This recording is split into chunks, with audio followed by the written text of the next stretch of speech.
કે શ્રીફળ મોનસો ને તમારા કામ કરી આલીશ. ના, હું ભાવની ભૂખી છું. છતાંય કોઈનો ભાવ ને નથી હોતો ને, ખાલી કોકના કહેવા પર કહે છે ને કે ખુખાર મેલડીની માનતા રાખ, તો એના ભાવ વગેરે એની માનતા હું પૂરી કરી આલું છું. કરી આલું છું ને, જાણો છો ને?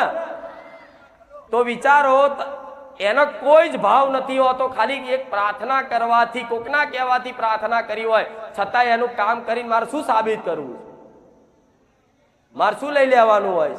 પણ ના, એનું એક કામ કરીશ તો મારી પર વિશ્વાસ કરશે, અને વિશ્વાસ કરશે ને તો મારા ધામમાં આવતો જતો રહેશે, અને બેસશે, અને મારી વાતો સાંભળતો થશે, અને મારી વાતો સાંભળી અને જીવનમાં કંઈક નવી શરૂઆત કરશે ને, આગળ જતા એ સુખી થશે તો હું રાજી થઈ. આ શું ખોટું? એટલે જો માતાજીની અસલ કૃપા જોતી હોય, અસલ સુખ શાંતિ અસલ જોતું હોય ને, તો જે પણ માતાજીને તમે માનતા હોય ને, એની આગળ માંગણીઓ કરવી, બસ જવાનું, એના દિલથી એને મળવા જવાનું, એને નમન કરવા જવાનું, એને પ્રણામ કરવા જવાનું, એને દંડવત થવાનું, દિલથી થવાનું. તમારો જે ભાવ છે ભાવ પ્રમાણની ભક્તિ કરવાની, પણ એની જોડે માગવાનું. બસ આમ ભાવથી જાઓ ને કે માં આજે આવ્યો છું, રામ રામ. તમારે જે ભાવ હોય, માતાજીને ખબર હોય કે દીકરાની અંદર શું છે, દીકરીની અંદર શું છે, એને શું જોઈએ છે, જેને શું નહીં જોતું, માતાજીને બધી જ ખબર. તો મને કહેવું પડે. આ શું ખોટું?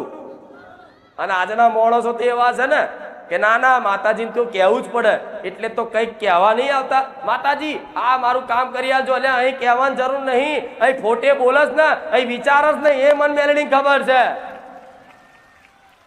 આ શું ખોટું? મારે બકરો મિલ દેવો છે, અને બકરામાં છે ને ધીરે ધીરે માઇક મિલ દઉં કે આ બકરાના કાનમાં જે કોને માતાજી સાંભળી લે, અને પાછળ માઇક પેડ સ્પીકર મેલાવડાવું, અને તમારે બધાને સાંભળવાનું ચીવી ચીવી પ્રાર્થનાઓ હોય છે. આવા બધા ચમના મારા કામ કરવા મનકો આવવાનું તમારે, બરોબર? હા શું ખોટું? અહીં એક બકરો મેલ દઈએ આવતા રવિવારે આપણે, અને અંદર એક માઇક મેલ દઈએ, નાનું આવું છે માઇક સંભળાય છે એવું, એ કોઈ ભાવિક ભક્તોને ખબર ના પડે, બસ.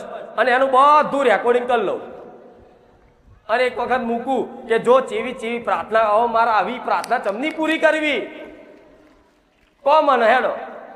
આ શું ખોટું? માગતા જ નહીં આવડતું માણસો, માગતા જ નહીં આવડતું.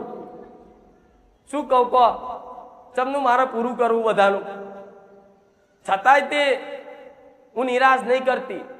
હું ગમે તે કરી, ગમે તે પ્રમાણ આપીને તમારો વિશ્વાસ ટકાઈ રાખું. ભલે કામ ના કરું તમારું, તમારી જે અરજી હોય, કદાચ કામ તમારું અયોગ્ય હોય, એ કામ કદાચ તમારા કર્મોનું દુઃખ હોય, ગમે તે, એ જલ્દી કદાચ દૂર ના કરું ને, મટાડું નહીં ને, પણ છતાંય તે એને કંઈક નું કંઈક એવું પ્રમાણ આવતી રહું, ઝીણું ઝીણું ઝીણું, એનો ભરોસો મારી પર ટકી રહે. ભલે ભાઈ 6 મહિના થઈ જાય તો એવું કે મારી હું 6 મહિનાથી આવું છું, મારું કામ નહીં થયું, પણ મને તારી પર બહુ વિશ્વાસ છે, તું સપને આવે છે બધું, પણ મારી આટલું કામ તો કર દે. તો કામય મન શું જોર આવે કામ કરતા? મારા માટે તો આંખનો પલકારો જ ગોડાઓ, જેવું આંખનો પલકારો છે મારા માટે તમારા આ બધા કામ. એક હંગાત 1 કરોડ લોકો આમ પ્રાર્થના કરીને કે 1 કરોડ રૂપોમાં જાઉં, હું એ મેલડી છું.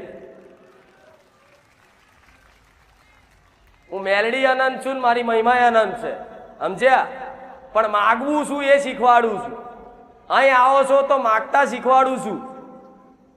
હવે માતાજીને આટલું બધું આલવું હોય, અને આટલી મુઠ્ઠી આગળ એમ કરી ખોબો ભરીને ઉભો હોય માડી, અલ્યા પણ આખું આમ કરીને ખોરો પોથર ને. હા શું ખોટું? તો પછી માતાજી કહેવાના શું કહું હવે કહો. એટલે કોઈ પણ માતાજીની જો ભક્તિ કરતા હોય, એની પર વિશ્વાસ જેની પર આવ્યો હોય ને, એની જો કશું જ માગશો નહીં. જો નહીં માગો ને તો માતા શું કરશે? જો હું કહી દઉં આ ચોખ્ખું તમને, તમે કશું જ નહીં માગો ને તો માતાજી હોમેથી એવું કંઈક રચાવે કે તું માગે ને તું માગને મગાવડાવવા માટે માં એવું રચાવ, પણ છતાંય તમે ના માગો, છતાંય તમે ના માગો ને એ દિવસે માને ખબર પડી જાય કે આને સંસારની કોઈ વસ્તુ નહીં જોતી, આને તો હું જોઈએ છે, હું માતા જોઈએ છે. એ દાડે એનો ખોરો મળે, એ દાડે એના શરણમાં મળે, અને એના શરણે આવી જાય તો સુખ સંપત્તિ વૈભવ બધું તો તમારા ઘરના ઉમરે હોય.